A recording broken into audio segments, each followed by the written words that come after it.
Edwin Diaz is back. He looked great. We got to talk about that. We've got some rumors. Yeah, late in the spring, JD Martinez and JD Davis talk about that. The batting order conversation and the spring breakout are all coming up on this episode of the Mets'd podcast. Today's episode is sponsored by Aura. Are you tired of receiving spam phone calls to the point where you don't even want to answer your phone anymore? That's because data brokers sell your information to scammers and spammers and anybody else who may want to target you. That's right, your full name, your home address, your health records, it's all out there. That's why we've been using Aura. Aura shows you which data brokers are selling your information and automatically submits opt-out requests on your behalf. Not only does this stop scammers and hackers from getting and using your information, but it also protects you from them using that information to get into your social media accounts or bank accounts too. Aura is always on duty, looking to keep you safe so you can focus on anything else you need to focus on with peace of mind. So stop data brokers from exposing your personal information to them and visit our sponsor at aura.com/Mets'd. That's aura.com/Mets'd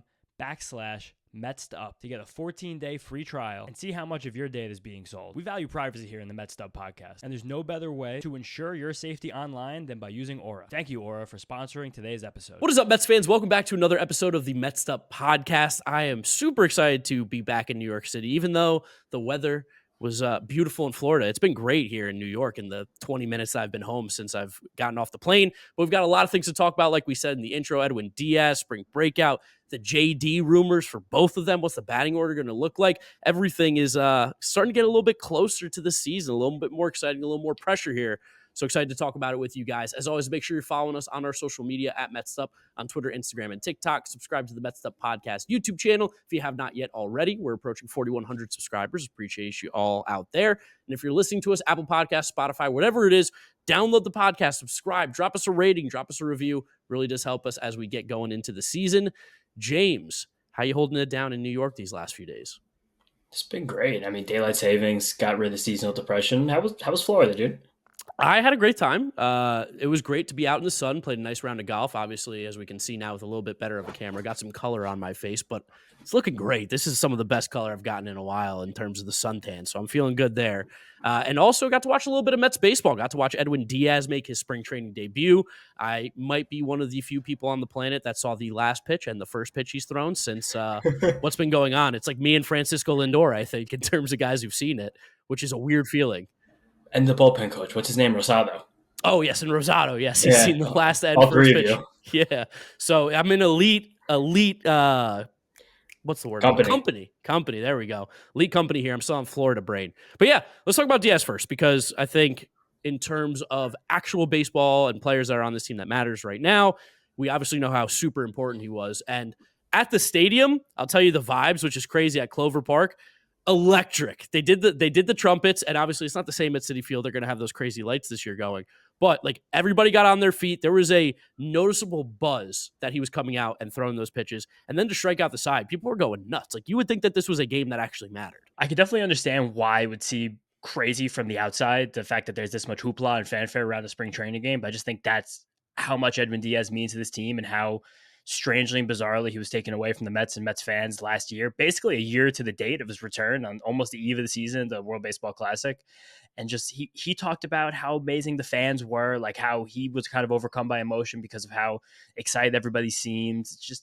It was nice to see. And just the fact that he did come back and he was fully electric was, I think, the biggest thing for us Mets fans, the roster, everything. Because he's kind of like a heartbeat for this team, like him. And also the song. I feel like a lot of people on Twitter, not the Mets fans, because every Mets fan on Twitter used this song, played this clip, got impressions out the ass. But I think outside people are like, oh my God, you're like doing a walk-up song. Like you guys still gonna use this song. It's like cringe, it's corny. But I don't think a lot of people realize that this song kind of saved Edwin Diaz's career. Like this song has more meaning than like the intro it became in 2022, where when he was down on his luck, when he was out on it, was it Nido? Was his brother? Who recommended it? I remember someone recommended it. It happened towards the end of the 21 season. And the song then just kind of molded and became this kind of larger than life thing that the Mets have now. But it's like, it's something that the whole roster can lean back on. Like, let's just win for 8 innings. Then we have the best guy in the world for the 9th. It's it's like a warm blanket for a baseball team. Yeah, he looked great too. Like I think he was sitting like 97, 98 in terms of miles per hour on the fastball. Mm-hmm. That slider was disgusting. The slider looked absolutely incredible. And I was talking to our friend of the podcast, Wardy, big Met fan, if you guys know him over on YouTube, and he was like doing some video content out there, and he goes, "What do you expect? What do you want to see from Edwin Diaz?" I'm like, "Throw one pitch, like just the mental side of things of being able to get out there, throw that pitch after that knee injury, just get back on the mound." I think is something that is, like you said, almost going to like lift him up and lift the team up as well. It was like, okay, we got our guy back. Like now we're ready to roll. Also, cute moment of the week, especially surrounding what happened here. SNY put it out, the Mets put it out. Edwin Diaz's kids were watching him pitch, It's awesome. and they were going crazy, videotaping him on TV, like running around the house screaming. It was an amazing moment, really, really cute to see. But then also on the mound, like you said, he struck out the side on 15 pitches despite being down a couple ticks. And the craziest thing about this outing, he struck out the side in 15 pitches. Only 2 of those pitches were in the strike zone. Nice. So he wasn't even sharp. The stuff wasn't even there, and he still just purely dominated mostly a group of Marlins starting baseball players. Yeah, and of course we're going to keep tabs on him as we go throughout spring training. There's not too much else to talk about here because, I mean, he was great. The other thing, I guess, in terms of just like Mets baseball on the field was today, Carlos Mendoza also announced that Jose Quintana would be the opening day starter. I know some people felt like that was a question mark. Felt incredibly obvious to me. How about you? No, me too. I almost wish they would have just like leaned into the craziness and just like said Severino be the opening day starter. Just try to own one. Be like, you're good. We want you to be our guy this year. Be our guy. You're pitching really well in the spring. Also, a little bit of news. Andy Martinez said the Kodai Senga rehabilitation is going very well. Mets are positive about his progress. Nice. I like to hear positive things about a New York pitcher coming back from an injury. I like to hear that. I'll even say this. Like, I'll give like 30 seconds Yankee stuff just because I think it's funny. If he doesn't get Tommy John, I don't think it's really that bad. If he gets Tommy John, the whole thing's over. The whole Yankee season's for naught. And it's also weird. They should trade Juan Soto instantly. Yeah, he has the opt-out at the end of the year, which is so funny if he gets Tommy John. Because if he opts out, the Yankees have the option to just bring him back, and they have to do it. But no one's even mentioned that. I think that's a crazy wrinkle to this. And that's the opt-out, too, where I think he gets like even more money. Significantly more. I think it's like more years tacked on the back. I think it's like a 3-year plus 3 years in the end of his deal, or 2 years or something like that. No one's mentioned that because it's also they don't know. He's getting more opinions. They think the best case scenario is like 2 months, which I mean we've heard this one before, Mets fans. You know what happens when you get 4 opinions in March. Who's that? But yeah, no. It's like if he actually does pitch in June and like Rodon's okay and they've Stroman, Cortez, Will Warren, they're totally fine. Like they could still win a division. They can still win the World Series. Don't tell your Yankee fans, friends of this, that they're totally fine. Let them freak out. Let them be upset. Let them get all nervous and everything because that was us for a very long time. But I think Yankees are okay. And also I think the Mets, like Quintana opening day, it's just good veteran. I guess he's earned it, you know. I honestly I understand why it's not Tyler McGill, but I thought it would have been funny just to like have the guy who's like just meme it like fuck it, Tyler McGill starting again, like chaos opening day. We don't have our actual guy that we want. Go to Tyler McGill again. Let him run it out there. It would be 3 years in a row for Tyler McGill, which is shocking to think about. That's going to be like a trivia question in like 10 years on like Jeopardy. Like this Mets back end starter made 3 opening day starts despite not throwing the most innings ever for this team. Who is it? Tyler McGill. Also, just moving on now, pitching. We got some rumors happening for the first time in a little while, and they feel to me like pure bullshit. We're going to talk about them because a lot of people are talking about them, and it's JD Martinez and JD Davis, who was actually cut by the Giants to make room on their roster for newly signed Matt Chapman. But you gave me a look. You not think this is bullshit? Do you think they're both bullshit, or do you think it's just the JD Martinez one? Because I think the JD Davis one, I think where there's smoke, there's fire. I think the JD Martinez one is bullshit. I think that's like, did you see who's tweeting it out? It's the sauce boss himself, John Heyman, who is literally Scott Boris's puppet. Like, talk about someone whose strings are attached to a guy's hand. John Heyman will tweet anything that Scott Boris says. So I don't necessarily know how true the JD Martinez one is. The JD Davis one, I think, is more realistic and I think could actually happen. I don't know. Where do you stand on it? The only thing for me that makes it feel not real is that the Mets went through this whole offseason and they were like, it's going to be mix of Bailey, Vientos, DJ Stewart. It's going to be DH third base. Like they've been saying that now. 2 weeks of poor results from, albeit all 3 of those guys in spring training, would make them nervous. But do you think 2 weeks spring training results would make them nervous? Because the same thing is true now that was true then, which is we're still over the third tax threshold. So every single dollar that the Mets spend from here on out is being taxed 110%. So a 1 year, $10 million deal for JD Martinez or 1 for 12 would become 1 for 25 or 1 for 21. JD Davis, I believe, is still owed whoever picks him up $7 million for the season. So it's not really that much of a cost difference. JD Davis gives you a little more, what? I think the Giants will still pay that because he was not claimed. I think because he wasn't claimed through waivers, the team would only have to pay the minimum because of that money being owed. So I think the Giants are on the hook for that, which is why you put a guy through waivers because you're hoping someone will take that. They then take the contract. So I don't. I don't know if that would be the case. Because if it is, if you have to pay JD Davis $7 million, he's not coming. There's no way. But if you pay him the league minimum, I think that's super possible. I thought you actually did have to, because I know there were issues with the Giants, and apparently they're already talking about a grievance being filed because JD Davis won his arbitration case against the Giants, and then he was immediately released, which I think is a kind of first time this has ever happened. Oh, Weird. It's a the weird Giants case. used the loophole to screw over JD Davis. I'm reading an article about this now. Yeah. Yes. Wow. Interesting. Yeah. So it's a very weird case for JD right now, but also apart from the money, because right now the Mets tax bill is already expected to be between $77-80 million for 2024 for a team that is about the 500 ball club, and I don't think adding JD Davis or JD Martinez really puts them over the hump. I think it's a better chance JD Martinez does, and JD Davis is also interesting because forever he was a bad third baseman, but last year the Giants actually coaxed some pretty solid defensive value out of him.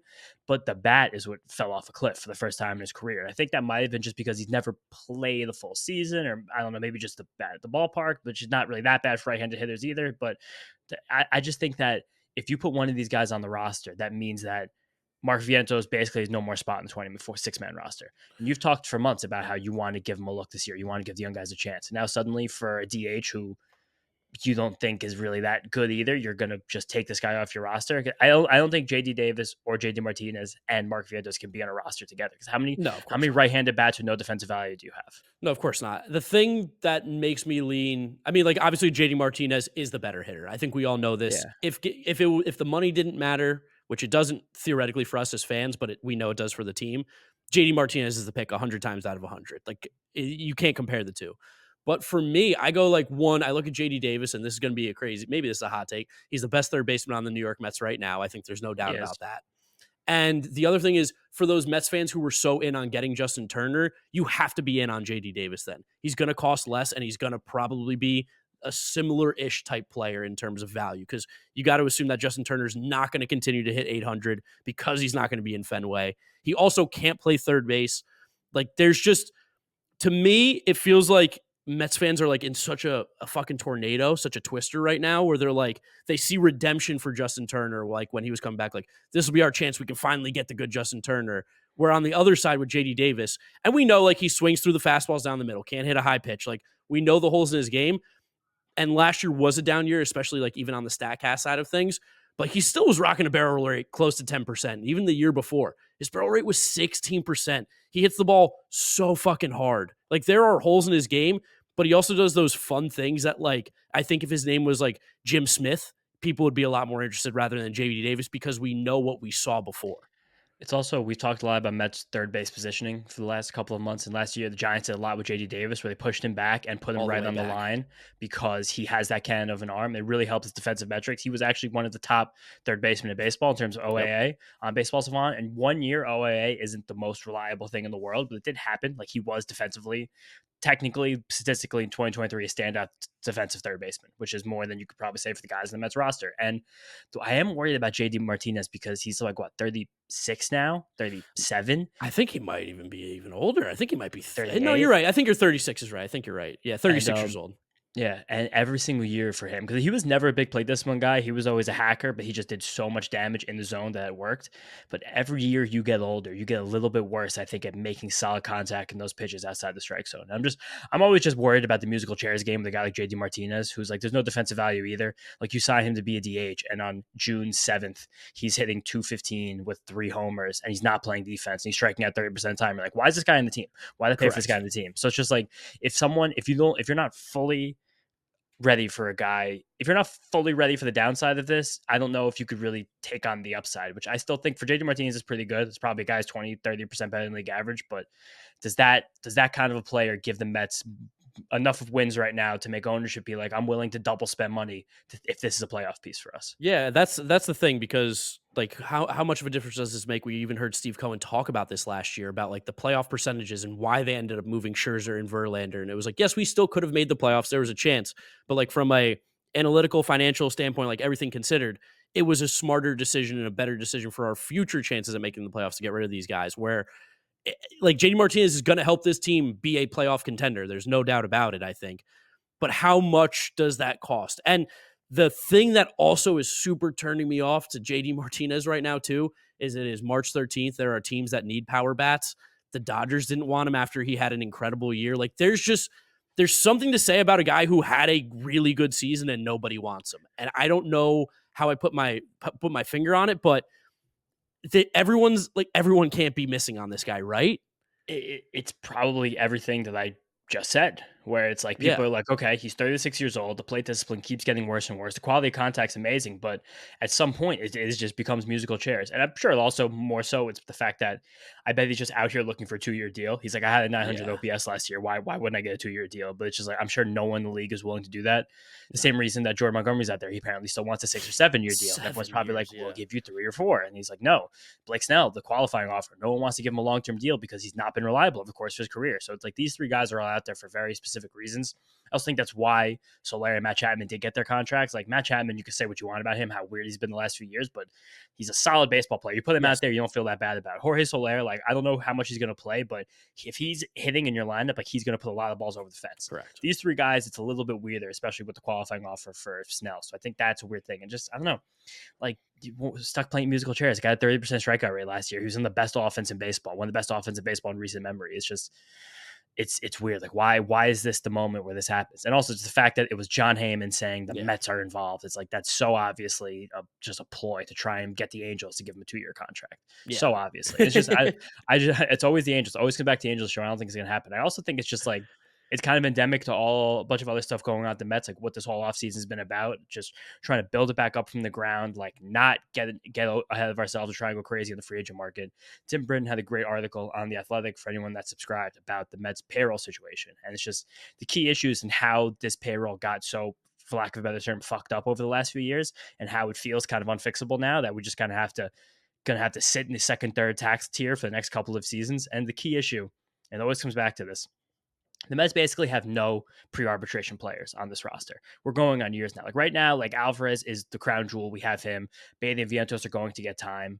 But it's just you really lack this like underbelly, this foundation of what modern baseball teams want. And that's like cheap production from young athletic players. And last year, the Mets were in danger of being the only team in baseball to have 0 pre-arbitration players in their entire opening day roster. 0. They wound up having 2. Can you name who those 2 guys were last year, pre-arbitration players, in the Mets opening day roster? On opening day. Mm-hmm. All right, I'm just going to go like position by position here. I don't think it's anybody in the infield because we spoke earlier and you said it's not Alvarez or Beatty because they didn't start the year up. They did not So last year. Got to be the Tim LeCastro. No, he was not pre-arb. He's in the league for like 7 years. I know, but I just figured like he's played like 60 games total in those 7 years. Like maybe that's the weird one. Okay, so on the pitching side, Tim LeCastro also had the phantom injury right before opening day. Remember? Oh, that's true. Yeah, that was the fake. That was the fake injury. Yeah, that was, keep him that was around. The injury. Oh yeah. my god, yeah, that's the one that got him and Daniel Vogelback. Wow, who would it be? I don't know. One I think makes a lot of sense. One, it's like you're never going to get it. Okay, Tyler McGill. No, I think there was an injury last year and he didn't make the roster. He wasn't ready opening day or something. David Peterson? Weird. It was David Peterson. He's the obvious one. The other one's bizarre. You'll never get it. It was Steven Nagosic. Oh, yeah. I don't like that guy's pitching, so that's why I tried to blank him out of my head. Yeah, so in terms of even the guys you had in your roster pre-arb opening day last year, one of them got shelled, and the other one got shelled and got cut. So it's like you weren't getting any production out of players that you weren't really paying any money, which is like a shitty way to talk about this, but it's kind of just the way modern baseball works now. If you look at the good teams, you like even like right now, the Dodgers are the only team who are going to have less pre-arbitration players to opening their roster than the Mets, but they just spent $1 billion and they just do not care. And they have pre-arb guys that have graduated who still don't make tons of money on that roster who are going to contribute. A guy like Gavin Lux, who most fans would laugh at, but he's probably going to be like 15, 260 and play defense in multiple places on a team that was going to go to the World Series. Max Muncy like still makes money, but it's not crazy. Will Smith is an arb guy, but he's like one of the best catchers in the league. He makes not much money relatively. Like they still have that, but you look at teams like the Astros, the Yankees, the motherfucking Braves, even the Phillies now with what they're doing around that infield and that bullpen, like the amount of production that you get from guys who really don't make any money that you brought up through your system, that gives you so much more flexibility to do other stuff. And that's just haven't been able to do that. So the only way to have a sustainably good team without spending tons of money is to get a pipeline and start doing that. It's what you have to start doing. You have to. Sustainability. And I mean, the farm system is looking good. Like we're super excited with what we've seen down there. And eventually those guys will come up and start making some, production at this major league roster. But yeah, I mean, you think about the core of this team, this core was around in 2018, 2019, and it's now 2024. So like nobody's cheap anymore. Literally every single person gets paid on this roster. No, Jeff McNeil's big money. Pete Alonso has a big money 1 year deal. He's going to need big money next year. Brandon was a big money player. And like, if you do sign a JD Martinez or a JD Davis, that does flex both Brett Baty, or at least Mark Vientos and possibly Brett Baty out of a role where I think most Mets fans have probably soured on both of them by this point. But you at least, even if you get one of those guys to become a 2 or 3 win player, like It's that gives huge. you one of these guys to put in the roster for the next couple of years and be able to bank on that. And now you have more money to spend elsewhere. It's just, there's just too much money given out to players who run spectacular on this roster to really be able to do this year over year consistently. Even next year, all the money coming off the books, there's going to be like 9 players on the roster. One of them Yeah. still going to be Starling Marte. Like, if you want to compete again, if you want to sign Pete Alonso, Corbin Burns, and Juan Soto, you have to go back into the third tax threshold all of a sudden again. And that's without getting more starting pitchers or more outfielders, because you're not going to have that many. It's just, you need to build this thing from the bottom. And I think this JD Martinez, JD Davis thing would be like, we got so close to getting to the season with really focusing on building it from the bottom, and you lose it at the last second. I don't really think David Stearns will. This is not his vibe. I could see something like this happening in like June if the Mets were 25-20. They're like, okay, Yeah. let's start playing ball. Like, we have our playoff projections now gone over 50%. Like, let's try and lock this in. But right now in March, when we don't know what's going to happen, we don't even know if Kodai Senga, like, let's just chill on these guys. Yeah, no, I'm with you. I definitely lean. I think Jay Davis would be a good guy to bring in, but also at the same time, again, how much of a difference does it really make for this team? And you make a good point. We got to find out what Brett Baty and Mark Vientos have at some point. Like, this is the year. Throw them into the fire, and if they don't perform, that's when you move on. You find somebody else who can. So sucks because we like Brett Baty over here and we like Vientos as well. But it's at some point these guys got to wake up a little bit. Like, it's just lack of a better term. Got to wake up and play better baseball. Yeah, that's it. And then good time now to take this conversation, move it from the guys we are talking about on the team into batting order stuff. We said we wanted to talk about it on Sunday, but we kind of had a lot to talk about, so we didn't want that to be like an hour, 20-minute episode. Yeah. Maybe we should have, because it was hotter, but I think like cooler headset prevailed. And the 2 games the Mets have played now, because we're recording this Wednesday afternoon, guys, so we're going to miss the Wednesday night game, but it's like half and half starters, relievers, but we're starters, bench guys. We're going to miss Fuji. We're going to miss Severino stuff, but we'll talk about that next week or maybe the stream on Friday. But the 2 games have been played, because lineups are already out, Marte hit 5th both times, and the top, and Nimmo, Lindor, Alonso, Alvarez in some way were the top 4 in the order. So I think that is what we wanted. That's what we hoped for. This lineup did happen the other day, though, the Edwin Diaz debut. It scored 0 runs, which is kind of hilarious. But I still think, and I always will think, like, this is the best way to set the Mets lineup at the top. Yeah, totally. Question: Do you care if the team's not scoring runs in spring training? Does that worry you at all? That was a conversation I had at the stadium with some people, and they were like, "Well, this team's not scoring. What's going on?" I'm like, "It's spring training. Like, who fucking cares?" Definitely not at all. I mean, because if you're scared that team's not scoring, then you shouldn't be scared about the Mets starting pitchers, right? Because they have the best pitching ERA in the league. Like, you can't have it both ways. You can't ignore. And you honestly, here's the thing: spring training is funny. And I was listening to this power went out, so SNY was missing the first couple of things of the broadcast on Monday night, Tuesday night, whenever that was. So I was listening to Keith Rabb, Pat McCarthy on the radio, and they were kind of saying, like, with spring training, you can't have it both ways negative, but you can have it both ways positive, which is something that we like to stroke on this podcast. We're like, good things, like, nice, you're doing good. Bad thing is spring training, you're working on stuff. But you can't say the good doesn't count and the bad does count. You cannot say that. That's just you being a pessimist, and you gotta shake the cobwebs loose a little bit. But Yeah. I won't say it's like not super worrisome, because like, I'm not worried about Francisco Lindor. I'm not worried about Brandon Nimmo. Not worried about Pete Alonso. Not worried about Francisco Alvarez. But like, Starling Marte being 2 for 18 with one of those 2 being a drag bunt, that is kind of a little worrisome given what he's been doing the last few years. Baty can't lift the ball, but he's hitting a bunch of balls over 105 miles an hour exit velocity. Same with Vientos. So like, that's not really worry. It's like, oh, these are the guys I thought they were. And like, Jeff McNeil isn't playing. So in terms of the starters, I'm like, I don't know. It's hard to get tremendously worried about being like, we have the best pitching in the league. Yeah, and I mean, coming back to the lineup now, like you talked about Marte being 2 for 18. It's funny how like a week, or I guess when this first conversation happened, people were like, Marte's got to lead off. This guy steals bases. He does this. He does that. It's like the way that we need to build a lineup, especially for this Mets roster that, like, offensively it's top heavy. I think that's safe to say. You have to put your first 3 guys to get the most at bats. And I know you've got some stats on where guys are hitting, and I know people are like, oh, Lindor in the 2-hole, he has a lower batting average. It's like, scratch. I don't fucking care. Like, it's nonsense. And if you look at his career numbers, a lot of his at bats in the 2-hole came earlier in his career when he was a worse player. So like, there's an entire season where he just wasn't the greatest as like a 20-year-old playing for the Guardians hitting 2, where like, I can't get worried about the batting average stuff when we know that these guys are just good hitters. What you just said about Lindor specifically, I don't think is true, because I think the thing that's killing Lindor's 2-hole batting average is the first year with the Mets, where he hit 2 for the entire year That one and hit too. Yeah. 220. When he came up from the Guardians from the get go, he was a baller. Like He that had that he had 60 one. games were good.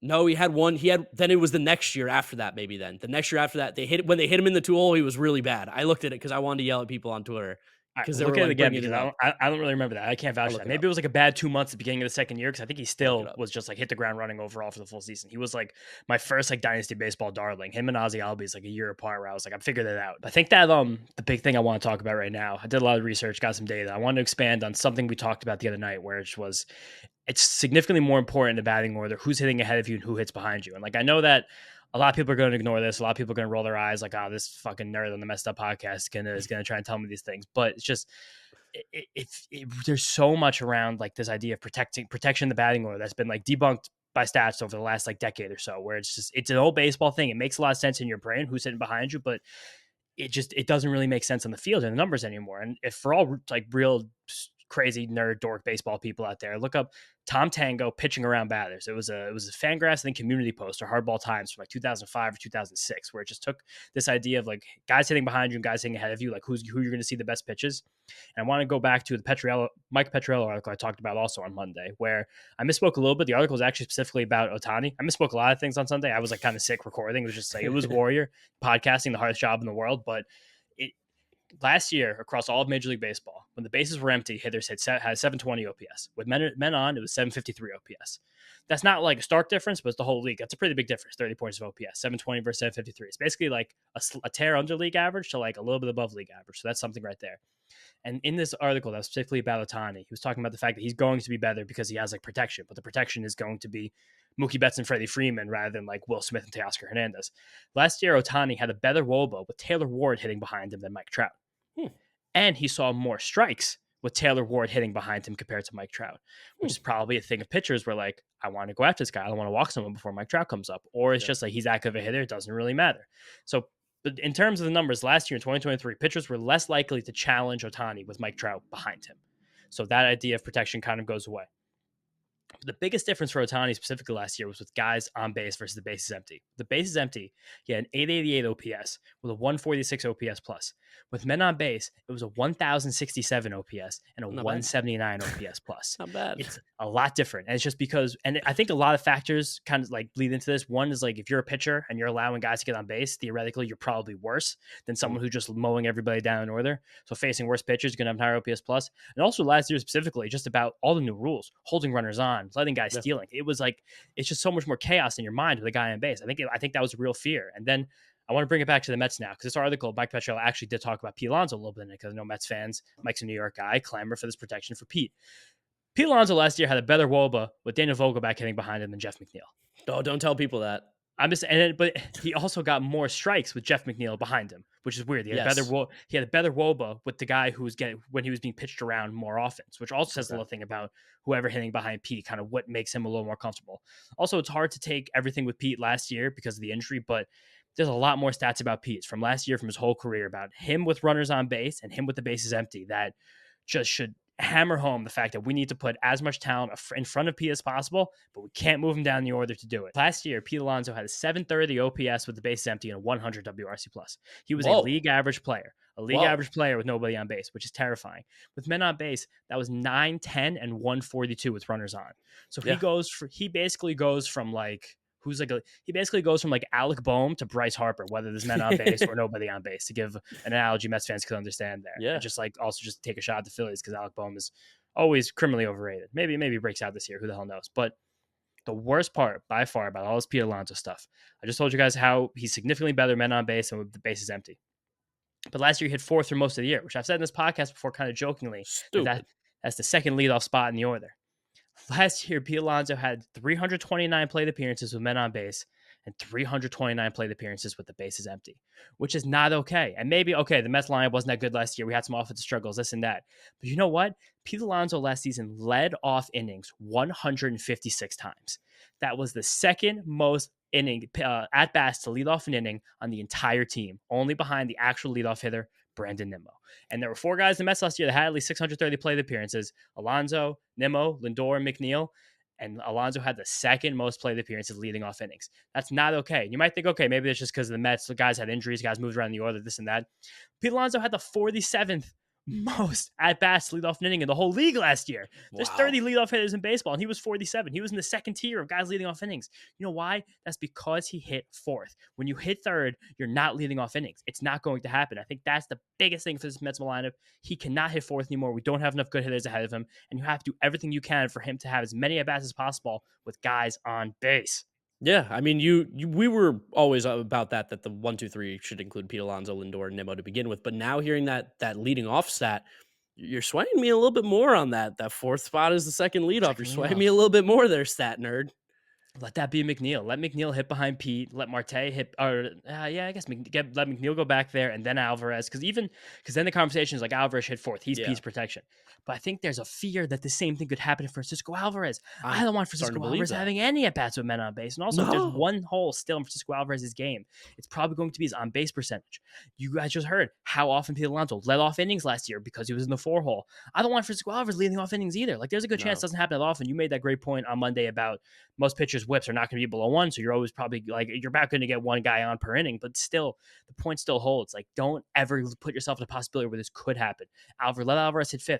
Let him get more accustomed to this. Put McNeil at 4. It's going to be hilarious that Jeff McNeil at 4. He's going to have crazy, funny comments about it in press conferences. Like, I'm the cleanup hitter now, but you have to sit him down and be like, doesn't make you a cleanup hitter. Get the cleanup hitter thing out of your head. You're still leadoff. Get on base. Just get on base. Play your game. But just don't let these guys get on base. Get up with no one on base. And I will say this, and maybe this will make Met fans feel a little bit better too. Like, in a world where Jeff McNeil gets up in the first inning, right, and he's no longer the second leadoff, let's just pretend now he's actually hitting fourth.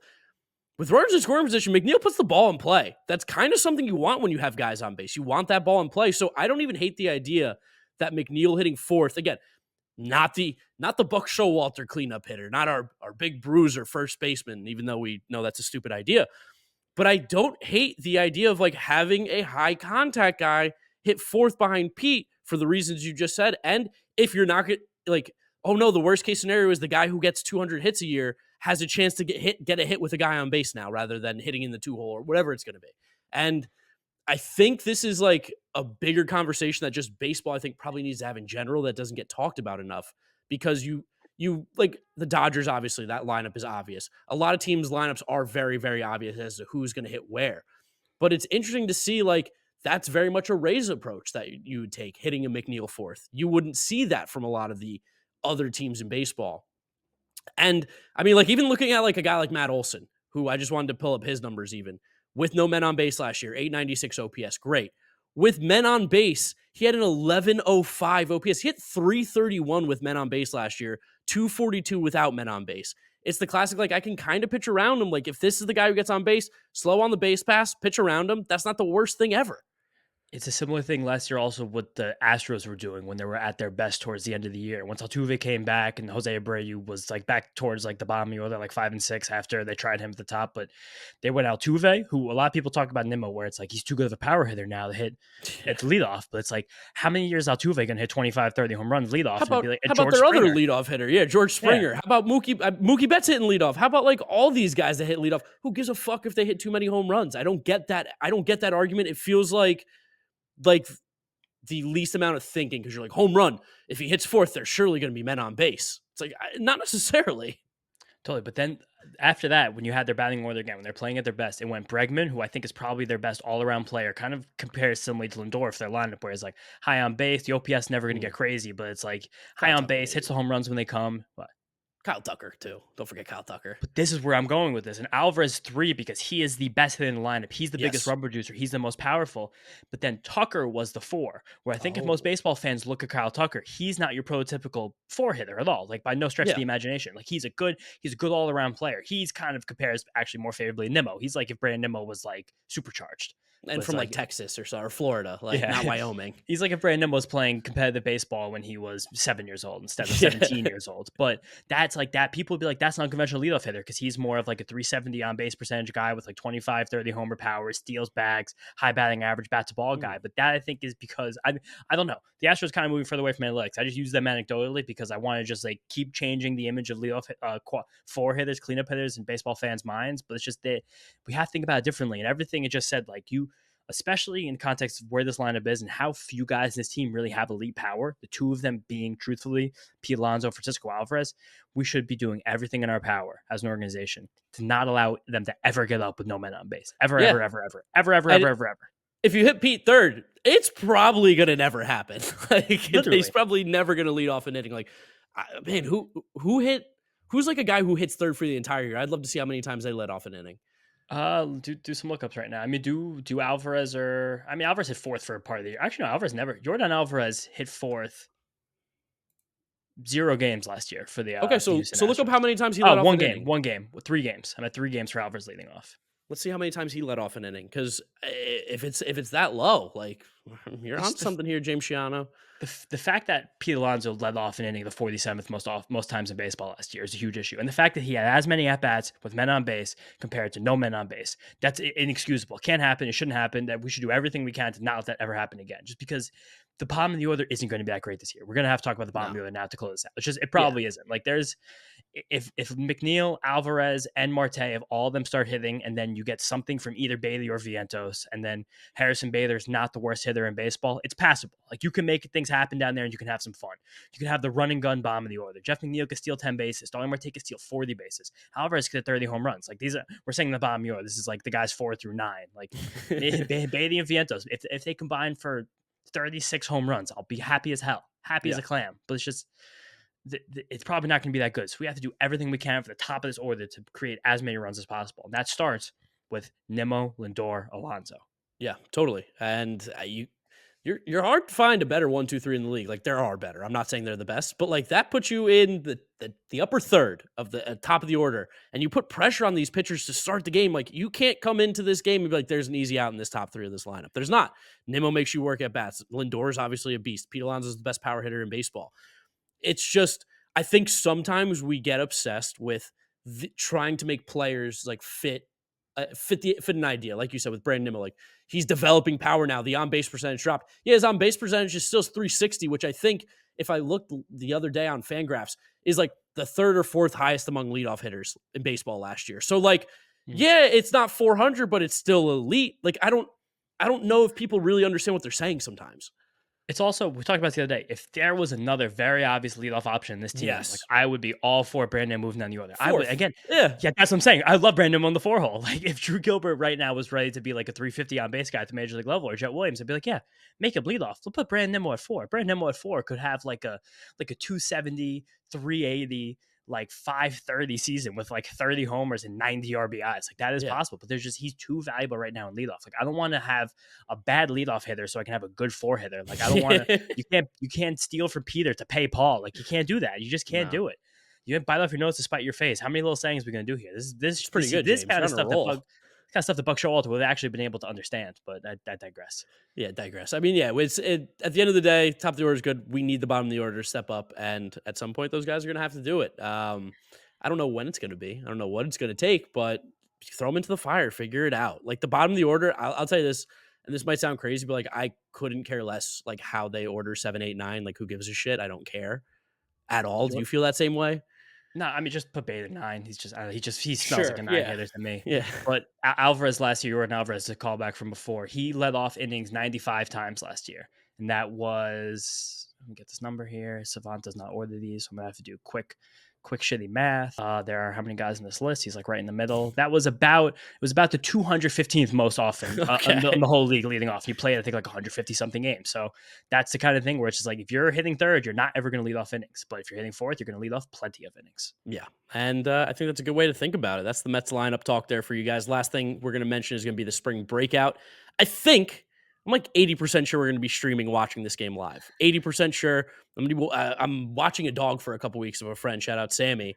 And I mean, it's getting dropped off on Friday. So like, it could be chaos having a stream go on with a dog that's in a new apartment that it's never been in before. But also, maybe that's good content. Maybe that's what you guys want to see, is me running around trying to figure out how to take care of a dog. But yeah, the spring breakout, I mean, the Mets roster looks pretty interesting. There's some good players on there.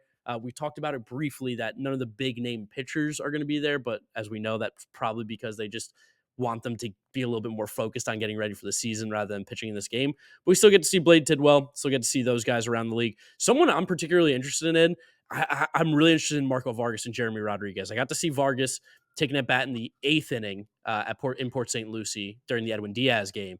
And I got to say, a little bit bigger than I thought in terms of like size and muscle, like a little bit stronger than I thought he was going to look. And his swing looks really nice. It's really compact. He hit a line drive up the middle. They were just playing him perfectly, so it went right to a guy. But someone I'm interested to see get more at bats, and there's just not a lot of tape on Jeremy Rodriguez. So those are two guys specifically for me that I'm trying to watch. No, Rodriguez is amazing. There was a great blurb about Jeremy Rodriguez in the Fangraphs top 100 prospects because he has snuck into the back of Whoa. the back end of some top 100 lists, including, I believe, Fangraphs and Baseball Prospectus, who are usually kind of the sharpest of these lists, but they have a kind of a different grading system than Baseball America, like we've talked about in this show. It's Eric Loganhagen, who's amazing, one of the best in the business. He compared Jeremy Rodriguez in terms of, because he's turning 18 soon, so he'd be technically like a high school draft eligible player this year. He compared his stock coming into the summer as someone like Jet Williams or Colt Emerson. Whoa. Someone who could be like a mid to back end first round pick with upside and hitting upside at the plate and ability to probably stick a short, but possibly also move off depending on how the body developed. And also share the fact that he had a 19% chase rate last year in the DSL. 19% chase rate is lunacy. Also a 93% zone contact rate. That 19% chase rate would be in the 95th percentile in Major League Baseball if it was a chase rate. Same as Alex Bregman last year, second Bregman mentioned on this episode of the Mets'd podcast. So I think he's someone who's interesting. It's also just so fun because now we have this guy to root for. Be like, we got this guy for 2 months of Tommy Pham. Yeah. Like, Mets fans, whatever happens to Jeremy Rodriguez, we could say this for the next 3 years. Yes. Like, we got a top 100 prospect for 2 months of Tommy Pham. Like, what's your organization doing? Like, this is the kind of things you could hold on when your major league team isn't playing super well, and you could be like, this is what we're doing. We're better than you. Yeah, it's going to be fun. The spring breakout games, like just in general, I think you guys should watch them. Cool thing, I think they're going to be all available on MLB TV, no blackouts for these games. So you'll be able to watch all the teams, and they start on the 14th, run to the 17th, and the Mets play on the 15th? 15th, Friday, 3 o'clock.